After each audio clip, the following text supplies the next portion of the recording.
Welcome to Poetic Lines, where writers make the language sing. I'm your host, Elizabeth Lund. Today my guest is Dzvinia Orlowsky, author of the new book, Bad Harvest.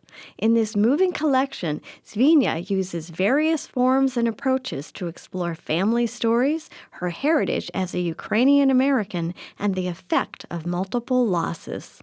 Dzvinia is a Pushcart Prize-winning poet and acclaimed translator who pays keen attention to images, emotions, and subtle dramas that might otherwise be overlooked. She also captures a larger panorama of her own life and identity, which have been shaped by both American culture and the sadness of her forebears.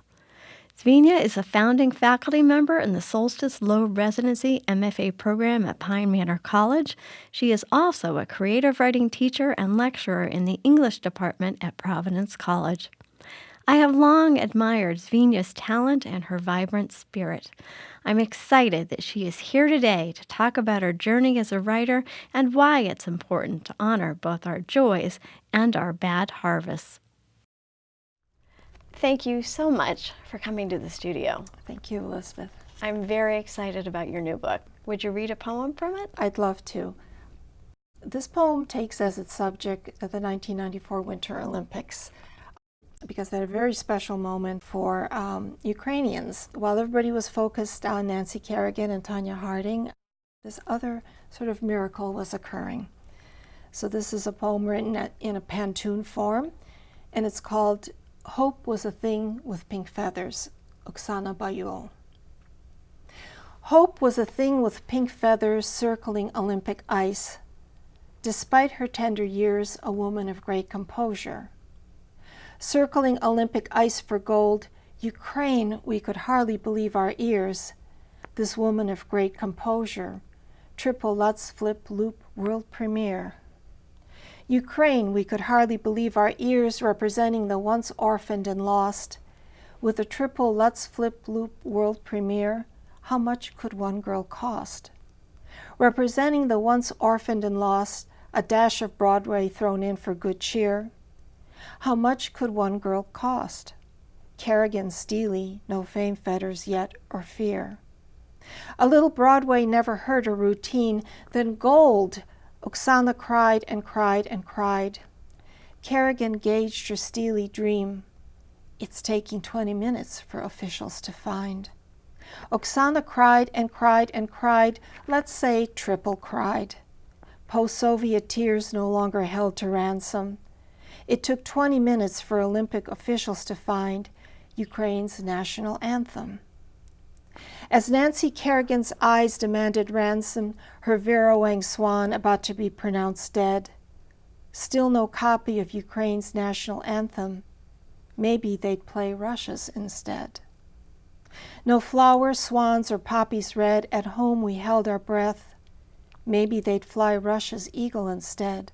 But damn, this gold was our destined wealth. At home we waited, held our breath. Where was our anthem, the homeland tether? Slava Boha, this could be our wealth. Our hope was a thing with pink feathers. I love the way that poem moves, and I also love the last line. You described Oksana's triumph as a miracle. Mm-hmm. Why was that moment so important to you and others of Ukrainian descent? To see Oksana come out with her pink feathers and dance flawlessly and win the gold for Ukraine was nothing short of miraculous, because Ukraine had just become independent as of 1991. So it was only a 3-year period, and even in the 2 years prior to this Olympic, in the 1992 Olympics, Ukraine was represented as part of the Soviet Union's unified team. So when she won, that moment of international recognition of Ukraine as opposed to the Ukraine, when they played the national anthem, which begins "Ściany wmerla Ukraina," it says that Ukraine's freedom has not perished, and it was just such a moving moment. I'm sure it must have been. Yes, we were cheering. We were cheering at home. Your parents were Ukrainian immigrants, Yes. and your childhood was shaped by the stories and the sadness that they and other Ukrainians passed on. How did that affect you? It affected me a lot. My parents fled Ukraine with my grandmother, and her son, my uncle, did not make it. He was sentenced to Siberia, and so my grandmother mourned his loss almost on a daily basis. So I was very, very much aware of sadness at a young age, very much aware of those that did not make it, those who passed, those who were not buried. My grandmother used to play these liturgical records, and I would actually take shoe boxes and put my stuffed animals in there and kind of mimic funerals, because while other kids' Barbie dolls were going to Ken for prom, I was actually burying my dolls in the garden. So I was play acting a lot of what I had heard. Plus my grandmother, who took care of my sister and me a lot, when she would sing these, I consider them beautiful songs. They always about an orphans or somebody being lost or found, but they were always in a minor key. So I like to say that I was raised in a minor key, but that sadness and that sense of longing, I inherited that immediately, and it stayed with me for a long time.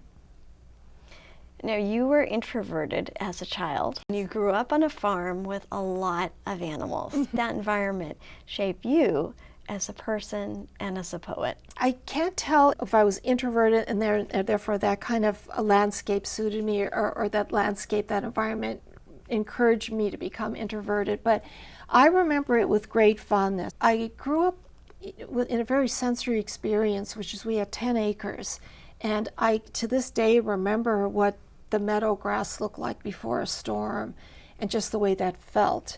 And I think that it allowed me to have a very rich imagination, because in a sense I wasn't getting feedback from a lot of people. There was nature, and I could hear my own voice early on, because there were no other voices really distracting from that. And I think that that's in some ways a gift. I remember reading an interview by Alice Munro, and the way she described Ontario sort of sounded a bit like, the Midwestern landscape. And she said that even though she was isolated, she thinks that helped her as a writer, because she wasn't overly aware of what other people were doing, thinking, writing, and it gave her a confidence in her voice. And I think that's true. I think back, like, would I be a different person if I grew up in New York City, if I grew up around greater literary activity? And it may have suppressed that, because I may have been constantly comparing myself to others. But this way I had space. I had my imagination. Turned everything in diaries, which I kept tons of and meticulously wanted to and desired to write everything down, the day-to-day occurrences, crushes, you name it. It's that first attraction toward the word onto the page, and how intimate that felt. And it also promised that it wouldn't disappear. And I think, given what I mentioned previously about family members disappearing, that sense of object permanence was really important to me through the act of recording the word on the page. Does writing about a devastating experience redeem it in some way or make it less traumatic? The traumas impact the way they do, and that leaves a long-lasting impression. But I think the act of recollecting an event, the emotions, the physical sensations, and then reshaping them onto the page gives you hope that experience can be re-imprinted on you in a slightly different way. I've been writing about my Ukrainian American background throughout all of my 6 books, and certainly in my experiences with breast cancer, it was life-saving to be able to turn and put that experience into poems. Later at readings, it was a double blessing, because you'd read something and somebody would come up and say, "I'm so glad you shared that," or "I feel that way," or "I know somebody who feels that way." So it where initially trauma isolates you, through the act of writing, it allows you to re-enter re-enter life, re-enter a community of people who have undergone something similar to you. That is beautifully put. Oh, thank you. I'm intrigued by the title of this book, Bad Harvest. How did you choose that? Initially, when I approached going deeper into my Ukrainian background, I really wanted to explore the Holodomor, the imposed the Stalin-imposed famine, the genocide that killed upwards of 7.5 million Ukrainians, and that's just Ukrainians. And I was reading an article in the Ukrainian Weekly that was actually called Bad Harvest, and it had recollections of famines and interviews with generations that would be my mother's generation who lived through that. And as I looked into that subject more, I became very overwhelmed by it because I thought I could spend my lifetime researching this. It's a huge subject, but yet it is imprinted in my genetic memory. So I started thinking, well, why don't I back away from this more panoramic impulse? Give it presence, acknowledge it, but then sort of flip the lens and go into cultural, familial, and then personal. If a bad harvest, it's any harvest that's less than fruitful is the disappointing harvest. And again, it could be for political reasons or cultural reasons or romantic reasons, relationship reasons. We all have them, and they're all very different, but they all contribute to who we are as a person. There isn't one set one that impacts us. It's a collection of half a dozen at least, and some of them completely contradictory. That is so true. What I like about the term bad harvest is that it also kind of hints in a very subtle way that if one harvest is bad, the next one might be better. Yes, absolutely. And that's what you hope for. And that's what, when I came upon Seneca the Younger's quote about even after a bad harvest there must be a sowing, I thought, it's the seeds. Even if the harvest is bad, you've got seeds to work with. Writing that, the title poem, Bad Harvest, in fact, it's written in very kind of brief, very tight lyrical lines because I wanted to give it a lot of silence, a lot of space, and almost treat that verse like seeds. You have to have hope.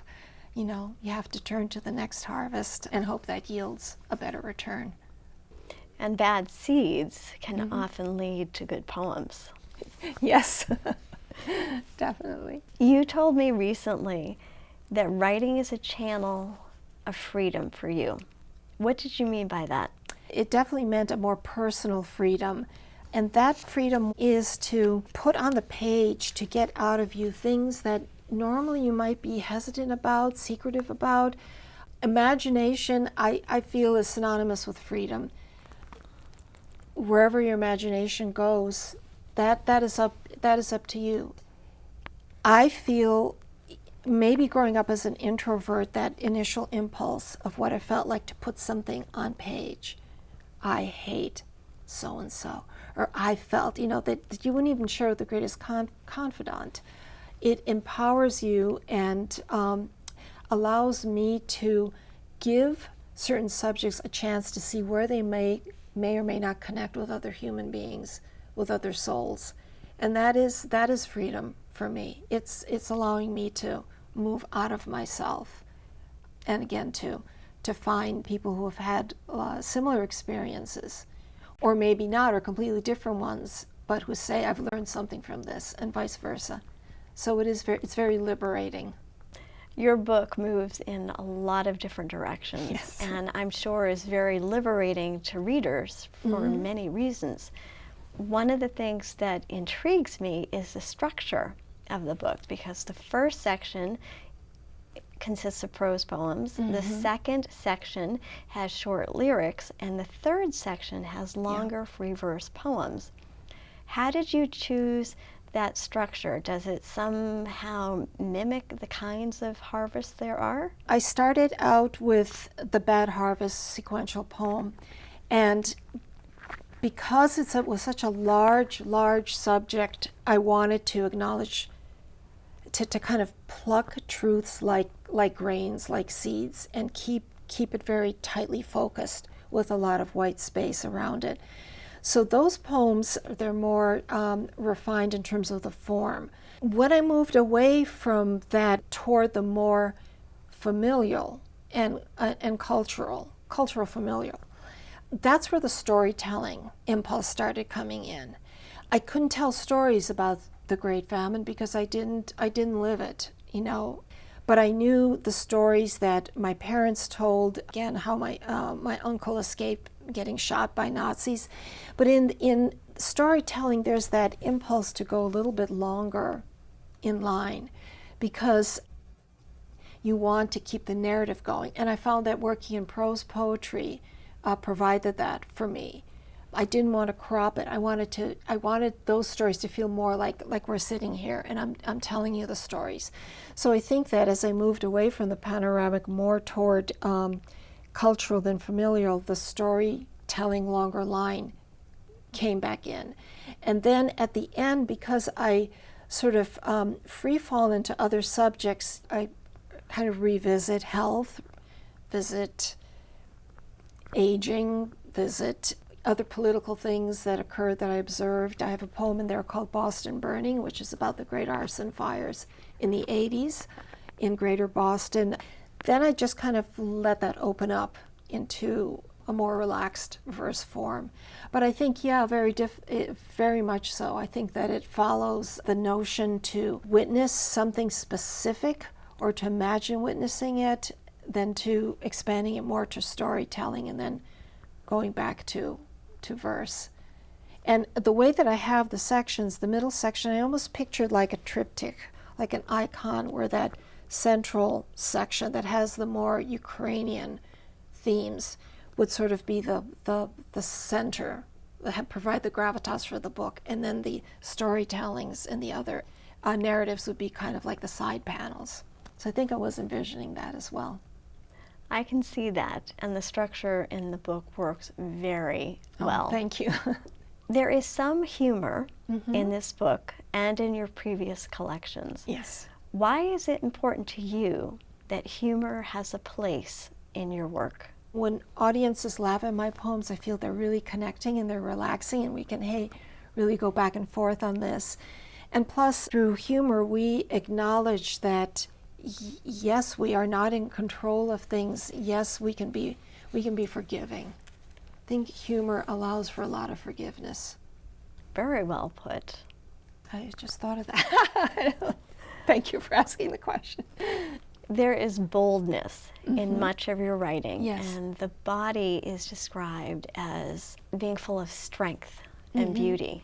Yet some of the poems in this book deal with the fact that the body turned on you in some ways. Yes. How did that affect your writing? Well, I think the two previous books, except for One Obscene Brushstroke, was a celebration of sexuality with self-deprecating humor. They had a certain attitude, a tone. I was feeling like, this is as close as I'm coming to those diary entries as a child that, this has been like taboo subject matter. I'm going to just put it out there. But ironically enough, after that book came out, I was diagnosed with breast cancer. And that completely turned my attention in a different direction with the body. The body is not pleasure-giving. The body is potentially sabotaging oneself. The body is vulnerable. The body is as frightening. So Convertible Night Flurry of Stones really focused on that. And I call those my barefoot poems, because it was a frightening time, but it was also a very spiritual time and a time for growth. In this book, I look back, I recall my experience going through chemotherapy and cancer. It's in one of the poems called Fine Despite. But I also look at getting older and how the body kind of begins to not do certain things that it used to do. And there's a poem in there called Age of Osteocalosis. It has to do with getting older and bone density and what have you.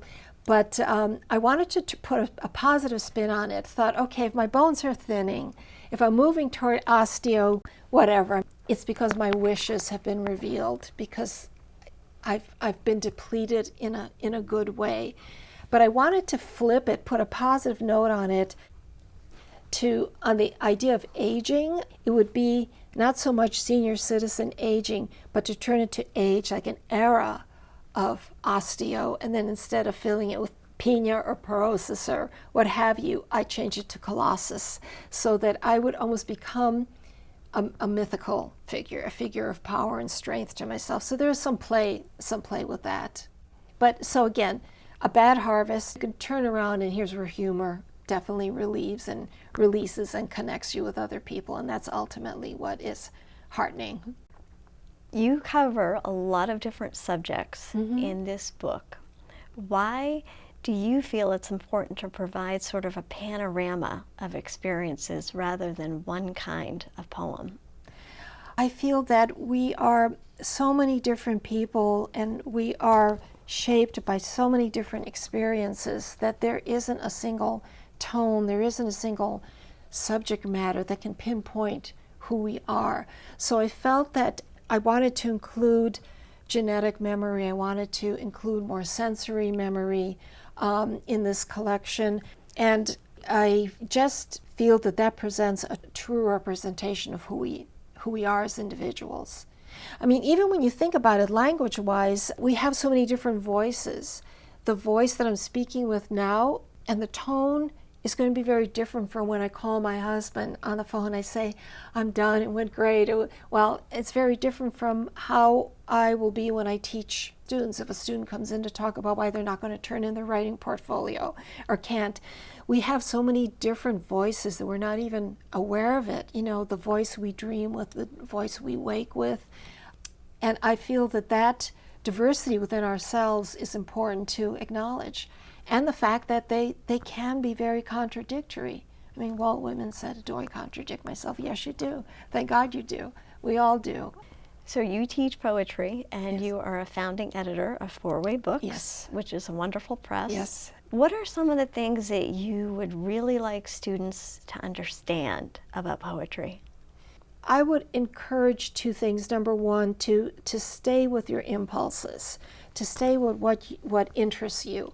Don't look for subject matter that you think will interest other people. It's important to be aware of, like, you know, topical subject matters and to be very well read, so that you know the subject matter and the voices that have come before you.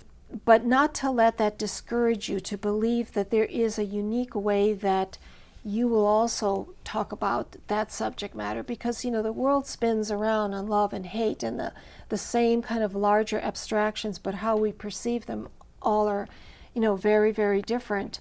When I graduated from my MFA program, one of my faculty mentors said, you know, this is a great book, but you've just kind of missed the boat on poetry that leans toward imagery, because then narrative poetry was the big ship that had come in. And I felt saddened by that, but yet within 2 years, Carnegie Mellon took my book. So I thought, oh, I'm glad I just stayed with, you know, what was true to me. Secondly, I would say to get involved, to build community, whether you do it as a publisher, whether you do it as first or second reader of a friend's manuscript or somebody that you've just befriended, or you do volunteer work. Respect your aloneness, your private time to write, but do find a community, because that community becomes a larger version of you, and you feed into it, and it feeds and enlivens you. And I think the sooner people realize that and do that, try to get on that track, I think the richer the experience. That's excellent advice. What keeps you excited about poetry? It's constant contradictions, which I feel keep things alive and moving in terms of how I respond to it. I have usually two responses: I had no idea, or oh my God, I didn't think of it that way, or yeah, that's exactly how I feel, and I'm so glad you've said it, you know, talking to the poem on the page. I'm excited constantly by images. I think I was just out there in Ohio on my 10 acres. Imagery became very important to me, and I recorded it readily. I think as Gaston Bachelard said, an image made new is a world made new. So as long as poetry has the ability to really record how things are felt, how things are observed, I think there's always that hope that the world will keep being renewed in a positive way, in a positive connecting way. That's lovely. Would you read another poem for us? Sure, I'd love to. So this one is called Out of the Woods. Blood throbs against my uncle's eardrums as Nazis prod him with rifle butts. His back grows wooden. When they leave, he opens his eyes. Hell will find him, take a match to his soul, blaze him into a human bonfire. He works his swollen tongue into an oasis of melted snow, praying for rain. Saved from the dead gray mold of shallow graves, he turns over, lips quivering. No soldiers emerging from the woods. Someone is watching over me. Each word a rosary bead falling from his mouth. And above him the blanched sky, but nowhere to be seen the silver branches of the watchful tree. And I'm going to close with a poem of optimism and sowing. It was written as a love poem to my husband, but the you in here I'm addressing myself. We met in a laundry room, actually. The poem is called Folding a Stranger's Laundry. You didn't tuck a quick love note into the front pockets of his denim Levi shirt or begin to sing Teach Me Tonight under your breath 2 years and counting after your divorce. Instead, you hung around the dryer pretending to have accidentally dropped one of, no doubt had to be a favorite pair of socks, the one that would suddenly appear, a stowaway hitched onto an oversized towel, a turn of luck, a good omen. You didn't find a woman's slippery nightgown among his workout gear, a citrus-colored thong for you to peel slowly apart from his Under Armour, dismissing the sparks. You didn't have to say a prayer for love to find you then and there in a basement laundry room. Prayers you believed were meant for bigger things, for as a child remembering to sleep with your hands above your blankets, luminous rosary beads woven between your fingers. You only had to lightly tug on his torn t-shirt for it to tumble freely out of the drum, to imagine it instead as a favorite rag with which he wiped down a saxophone, playing a few licks and phrases after sunset in his soundproof bedroom.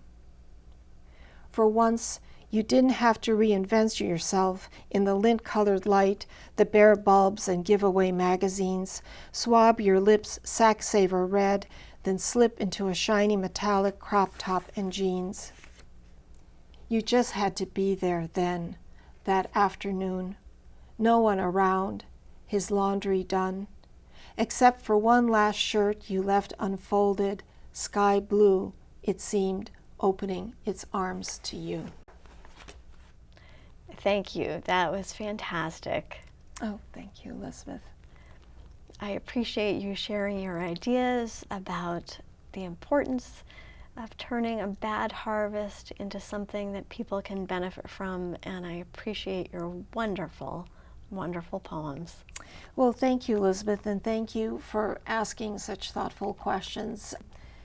It's given me the opportunity to kind of reflect back on the collection itself. This is 3 to 5 years of writing these poems, so it's wonderful to have this moment to sort of see it come together and be able to talk about it in conversation with you. So thank you. Thank you so much.